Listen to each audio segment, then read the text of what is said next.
don't you describe what's happening right now?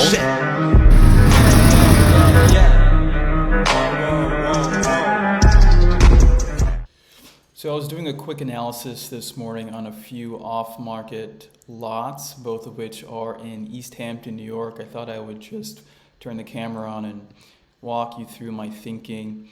It's important when looking at vacant lots to think about who the buyer is going to be. And this is important from a buyer's perspective and a seller perspective. Is it going to be an end user buying this lot to build their dream home, or is it going to be a developer who needs to make an attractive profit?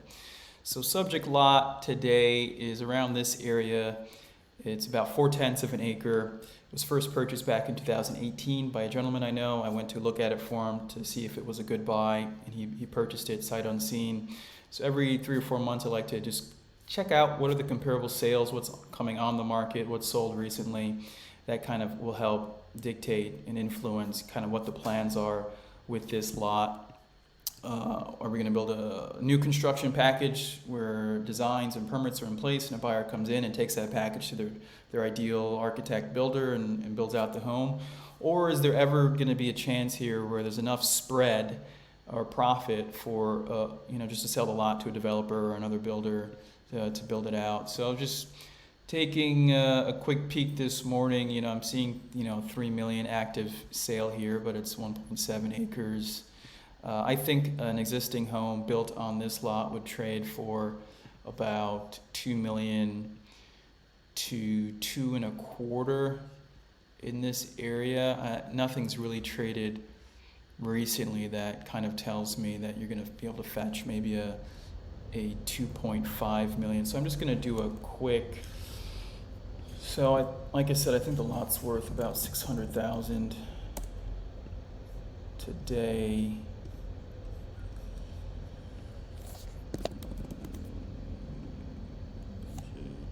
Say we do a 2,800 square foot house at about $350 a foot.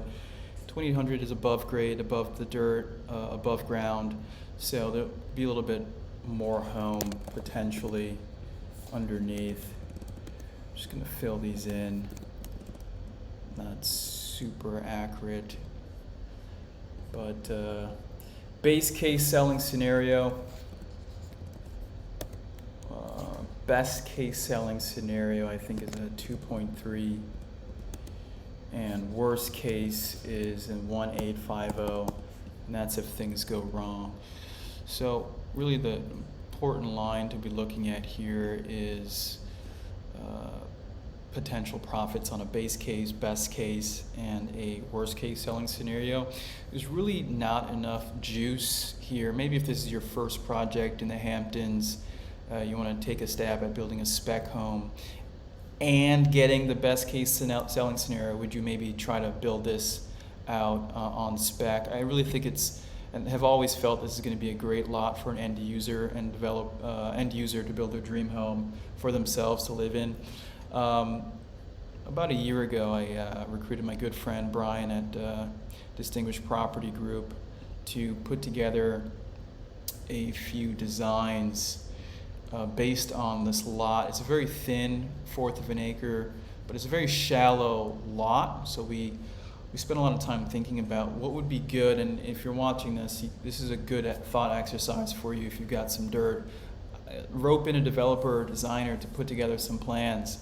This particular plan, for a house in the Hamptons, it's got to have, to be worthy design. The house must have the architectural skeleton to create a sense of home and have the design bones to really maximize rental desirability. The Hamptons being a big second home vacation market, 70% of the homes are second homes, but a lot of those homeowners will rent their house out over the summer for a month, 2 months, 3 months, maybe the entire summer season, and you can make a lot of money doing so and cover all your carrying costs for that entire year just in renting the house for 1 month. In this particular design that we did, the plan presented is a skeleton working off of a contemporary design. It's more affordable to give more house with more glass, believe it or not. If you want a more traditional house, then it'll be smaller and more spent on exterior finishes and interior elements. It's important to look at a design skeleton for what the decisions are. So basement or no basement. From a summer rental standpoint, a basement is a non-issue. I think basements in the Hamptons are expensive to build, and let alone to look to finish into a usable space. And so one of the thoughts here is, what if, in the vein of getting something approved here in terms of plans, if you kind of look in this area, what if we do sort of a run-out basement, minimum 10-foot sunken terraces, so the basement doesn't feel like a basement. You get great useful design level.